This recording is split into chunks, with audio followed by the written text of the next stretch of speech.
बाबा भुजाख्या पीरंकर 82तम वार्षिक उत्सव आसंता एप्रिल 8 तारिख आरंभ हो 10 तारिख पर्यंत चलो से एक प्रस्तुति बैठक स्कूल पड़ियार अनुष्ठित हो जाती। सभा साहिरुल हक पौरोहित्य परिचालित होता।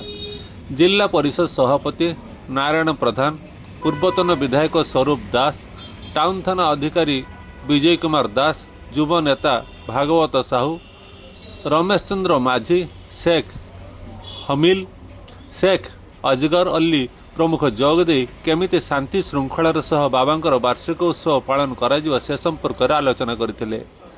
कमिटी सदस्य शेख अब्दुल मोहित शेष समस्त को धन्यवाद अर्पण करथिले।